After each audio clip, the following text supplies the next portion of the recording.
నెలకు తెలంగాణ ఆదాయం 18,500 కోట్లు వస్తుంది. రూపాయి కూడా అప్పు పుడతలేదు. అప్పు కోసం బ్యాంకులకు వెళ్తే దొంగలను చూసినట్టు చూస్తున్నారు. బయట అనా పైసా కూడా చిక్కడం లేదు. ఢిల్లీకి పోతే చెప్పులు ఎత్తుకపోతాడేమో అని తనకు అపాయింట్మెంట్ కూడా వడిస్తలేడు అని బాజాబ్తా రాష్ట్ర ముఖ్యమంత్రి రేవంత్ రెడ్డి గారు చెప్తున్న వ్యాఖ్యలు ఇవి. ముఖ్యంగా తెలంగాణ ఏర్పడ్డది ఆత్మగౌరవం కోసం. ఆంధ్ర ప్రభుత్వం ఉన్నప్పుడు మరి ఎక్కడ కూడా వాళ్ళు ఉద్యోగ క్యాలెండర్ బరాబరే ఇచ్చిండ్రు. మిగులు బడ్జెట్తో 16,000 కోట్ల మిగులు బడ్జెట్తో తెలంగాణ ఏర్పడ్డది. మనకు అసెంబ్లీ ఉన్నది, సెక్రటరీ ఉన్నది, ఇన్ఫ్రాస్ట్రక్చర్ ఉన్నది, ఖనిజ సంపదలు ఉన్నాయి. అన్నిటితో సహా మనకు తెలంగాణ అప్పచెప్పిండ్రు. ఇంకా పోతే ఆ విభజన చట్టంలో కొన్ని పెట్టి కూడా మనకి ఇచ్చిండ్రు. కానీ ఈరోజు తెలంగాణ ఏర్పడ్డ తర్వాత గత ప్రభుత్వం ఒక 7 లక్షల కోట్లు, ఈ ప్రభుత్వం ఇప్పటికి 2 లక్షల కోట్లు, దానికి వడ్డీలు. మరి మిగులు బడ్జెట్తో ఉన్న తెలంగాణకు అప్పులు ఎందుకైనాయి? ఈ గత మొన్న అసెంబ్లీలో ఈ ముఖ్యమంత్రి దాని మీద ప్రెజెంటేషన్ ఇచ్చిండ్రు. మరి మార్పు కోసం కాంగ్రెస్ పార్టీ అధికారంలోకి తెచ్చిన ప్రజలు పథకాలను చూసి కాదు, పథకాలను చూసి అధికారంలో రాలేదు. ఈరోజు మార్పు కోసం వచ్చింది. కానీ మేమేం పోరాటం చేయలేదు. గత ప్రభుత్వం మేమేం యుద్ధం చేయలేదు. గత ప్రభుత్వంతో కూడా మేము లాలూచి పడి మేము వాళ్ళ దగ్గర మరి కమిషన్లు తీసుకొని ఆ ప్రభుత్వంతో మేము దోస్తానా చేసినాం. కాబట్టి ప్రభుత్వం వస్తే మాకు ఎటువంటి పేరు రాదు. కాబట్టి దోతోడు పైంటోడు ఇద్దరు, అంటే రేవంత్ రెడ్డి, బట్టి విక్రమార్క ఇద్దరు కూడా ఒక గ్యారంటీ అని పెట్టి కింద ఇద్దరు సంతకాలు పెట్టి మరి పంపిణీ చేసారు. మరి ఇవాళ పథకాల జోలికి వస్తే, ఉద్యోగాల జోలికి వస్తే మా దగ్గర పైసలు లేవు, మేము అప్పుల పాలై ఉన్నాం, మేము అడుగుతలేమని అంటారు. ఇప్పుడు నేను ఆదాయాన్ని గండి కొడుతుంది ఎవరు? అందుకనే నేను ఈరోజు క్లియర్ గా టైటిల్లో పెట్టిన ఏందనంటే, అనుముల అనగొండలతో చేతులు కలిపిన కోమటిరెడ్డి వెంకటరెడ్డి అక్రమాలకు పాల్పడుతున్న అడ్వర్టైజ్మెంట్ కంపెనీలపై త్వరలో ఫిర్యాదు కూడా చేస్తానని చెప్తున్నా.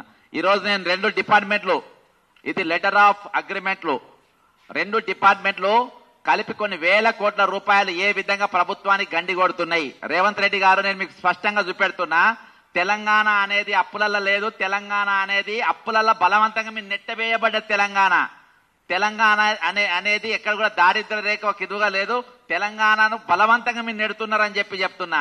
దానికి ఉదాహరణగా ఈరోజు మీరు ప్రభుత్వం వారు ఒక 2 శాఖలలో జరుగుతున్న అవినీతిని నేను జీవోలో సహా, మీరు విడుదల చేసిన జీవోలతో సహా ఈరోజు తెలంగాణ ప్రజల ముందుకు తీసుకొని వస్తున్నా.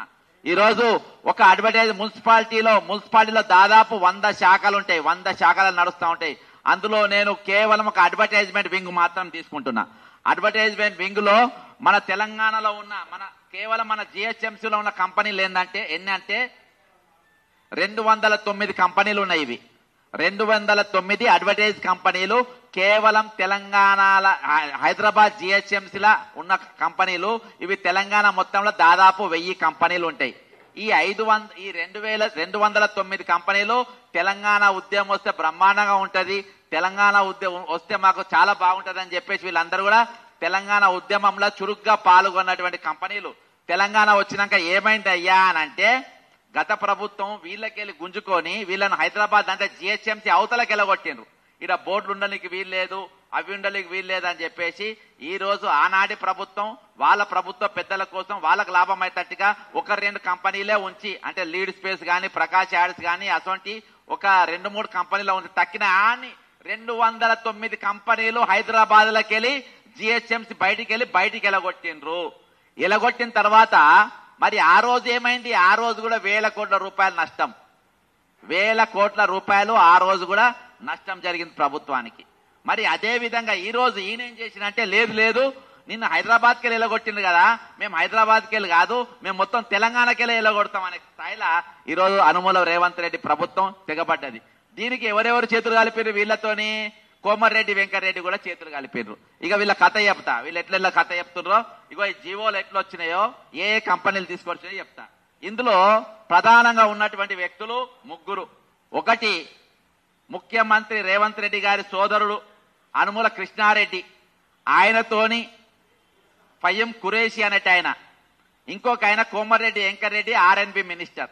ఈ రెండు శాఖలలో కలిపి 1,000 కోట్ల రూపాయలు దండి కొట్టడానికి నేను ఫస్ట్ ఒక జీవో చూపెడతా. జీవో చూపించిన తర్వాత నెక్స్ట్ నేను లోపలికి పోతా. ఈ జీవో ఏంటంటే government of Telangana roads and buildings, ఇది టు నవనిర్మాణ్ అసోసియేట్స్. ఈ నవనిర్మాణ్ అసోసియేట్స్ ఎవరిదానంటే ఇది కృష్ణారెడ్డి ఎన్నుకుంది. 80% స్టేక్ హోల్డర్, అంటే 80% స్టేక్ హోల్డర్. ఈయనకి ఏమేమి ఇచ్చిండ్రంటే దీనికి ఎల్ఆర్ అంటే డైరెక్ట్ లెటర్ ఆఫ్ అగ్రిమెంట్ ఇస్తుండ్రు వీళ్లకు. ఇచ్చి జీవో రిలీజ్ చేసి నవనిర్మాణ్ అసోసియేట్స్ ఎల్ఆర్ 2/2020 అంటే మొన్న ఫిబ్రవరి ఇచ్చిండ్రు. ఎక్కడ ఇచ్చి to install central lighting at your own cost for total distance of 11.95 kilometers. To take up regular maintenance at your own cost 11.95 kilometers. ఇది R&B minister ఇచ్చిన లెటర్. దీనికి టెండర్ ఉండదు, దీనికి ఒకటే ఆర్డర్ ఇచ్చిందా నవనిర్మాణ్ కంపెనీ? ఇదొక ఆర్డర్ ఇచ్చిండు. ఇంకొక ఆర్డర్ ఇచ్చిండు సేమ్ టు నవనిర్మాణ్ కంపెనీ. ఇదెవరు ఇచ్చిండ్రు? Shravan Prakash BTech executive engineer Rangareddy district. వీళ్ళు మొత్తం జైలుకు పోతారు. ఎవరెవరైతే ఇచ్చిండో వీళ్ళని జైలుకు పంపే బాధ్యత మనది.